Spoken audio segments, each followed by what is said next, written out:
दोस्तों, मेरा नाम प्रमिला है। मेरी जिंदगी एक खुली किताब थी जिसकी हर पन्ने पर खुशियां लिखी थी। लेकिन एक दिन वो किताब बंद हो गई और उसके पन्ने काली स्याही से भर गए। कश्मीर की बर्फीली वादियों से मेरे पति रणवीर घर लौटने लगे थे। वो हमेशा की तरह मुस्कुराते हुए हाथों में मेरे लिए फूलों का गुलदस्ता लिए हुए थे। लेकिन किस्मत को कुछ और ही मंजूर था। मेरे पति कश्मीर में काम करते थे। एक दिन मेरे पति की गैर मौजूदगी में मेरे रिश्तेदार के साथ ऐसा रिश्ता बन गया जिसके कारण आज मेरी जिंदगी कहाँ से कहाँ पहुँच गई। मेरे जेठानी का भतीजा प्रशांत हमेशा हमारे घर पर आता रहता था। मैंने उसे समझाया कि उसे अपना काम धंधा शुरू कर लेना चाहिए, लेकिन वो अक्सर ही हमारे घर पर आ जाता था और मुझे उसकी खूब मेहमान नवाजी करनी पड़ती थी। एक दिन दोपहर के समय प्रशांत घर पर आया। उस समय घर पर कोई नहीं था। वह आते ही मेरे एकदम करीब बैठ गया और इधर उधर की बातें करने लगा। बातों ही बातों में उसने मुझे कहा, तुम्हें पता है एक बात? मैंने पूछा, क्या बात? तो वह बोली, तुम बहुत ही सुंदर हो। प्रशांत और मेरी उम्र में थोड़ा बहुत ही अंतर था। उसके मुंह से अपने बारे में अचानक से इस तरह का शब्द सुनकर मुझे बहुत ही आश्चर्य हुआ। मैं हंसने लगी और उसे बोली, तुम मजाक बहुत ही अच्छा कर लेते हो। लेकिन उसने कहा, यह मजाक नहीं है, तुम सचमुच में बहुत ही सुंदर हो और आज मैं तुम्हें अपने दिल की बात बताता हूँ। सच कहूँ तो मैं यहाँ पर बस तुम्हें देखने के लिए ही हमेशा आता हूँ।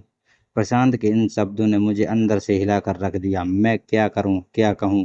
मेरे दिमाग में कई तरह के सवाल उठ रहे थे। क्या प्रशांत वाकई में मेरे प्रति आकर्षित था या वो सिर्फ मजाक कर रहा था? मैं बहुत घबराई हुई थी। मेरा दिल तेजी से धड़क रहा था। मैंने प्रशांत को देखा। वो मेरी तरफ देख रहा था और उसके चेहरे पर एक अजीब सी मुस्कान थी। मैं कुछ बोलना चाहती थी लेकिन शब्द मेरे गले में अटक गए थे। तभी अचानक घर का दरवाजा खुला और मेरे पति अंदर आ गए। मेरे पति को देखकर मैं चौंक गई। वो इतने जल्दी कैसे घर आ गए थे? मेरे पति ने प्रशांत को देखा और पूछा, तुम यहाँ क्या कर रहे हो? प्रशांत घबरा गया। वो कुछ बोल नहीं पाया। मैंने हिम्मत जुटाकर कहा, वो बस कुछ काम के लिए आया था। मेरे पति ने मेरी तरफ देखा और फिर प्रशांत की तरफ। मुझे लगा कि वो कुछ समझ गए हैं। मेरे पति ने कुछ नहीं कहा। वो बस चुपचाप कमरे से बाहर चले गए। प्रशांत भी तुरंत ही उठकर चला गया। मैं अकेली रह गई थी। मैं बहुत डरी हुई थी और परेशान थी। मैं सोच रही थी कि अब क्या होगा। मेरे पति मुझसे क्या बात करेंगे। लेकिन मेरे पति कमरे से बाहर चले गए थे। मैं अकेली रह गई थी। मैं बहुत डरी हुई थी और परेशान थी। मैं सोच रही थी कि अब क्या होगा। मेरे पति मुझसे क्या बात करेंगे। मैं घंटों तक इंतजार करती रही लेकिन मेरे पति वापस नहीं आए। मैं बहुत चिंतित थी। मैंने सोचा कि कहीं वो मुझसे नाराज तो नहीं हो गए होंगे। मैंने तय किया कि मैं उनसे बात करूंगी। मैं उनके कमरे में गई। वो बिस्तर पर बैठे थे। मैंने उनसे पूछा, आप ठीक हैं? उन्होंने मेरी तरफ देखा और पूछा, तुम ठीक हो? मैंने कहा, हाँ मैं ठीक हूँ। उन्होंने कुछ नहीं कहा। मैं समझ नहीं पा रही थी कि उनके मन में क्या चल रहा था। मैंने हिम्मत जुटाकर कहा, आप प्रशांत से क्या बात कर रहे थे? उन्होंने कहा, कुछ नहीं। मैंने कहा, लेकिन वो।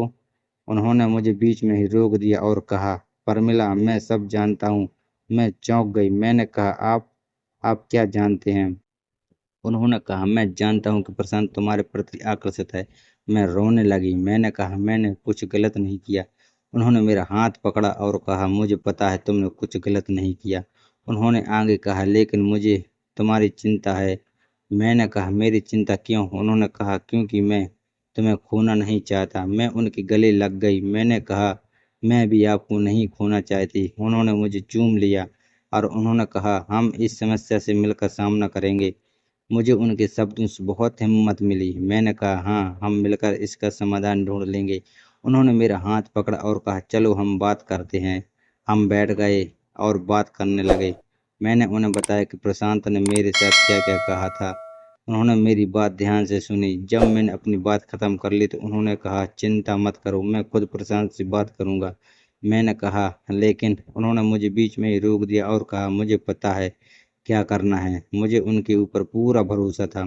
दूसरे दिन मेरे पति प्रशांत के घर गए। उन्होंने प्रशांत से बात की और उसे समझाया कि वो क्या कर रहा है। प्रशांत पहले तो समझ नहीं पाया लेकिन बाद में उसने अपनी गलती महसूस कर ली। उसने मुझसे माफ़ी मांगी मैंने उसे माफ़ कर दिया। इस घटना के बाद प्रशांत हमारे घर आना बंद कर दिया और मेरे पति की ज़िंदगी फिर से सामान्य हो गई।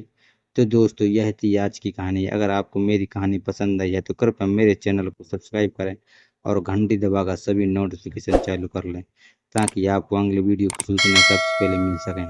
आपके प्यार और सपोर्ट के लिए धन्यवाद।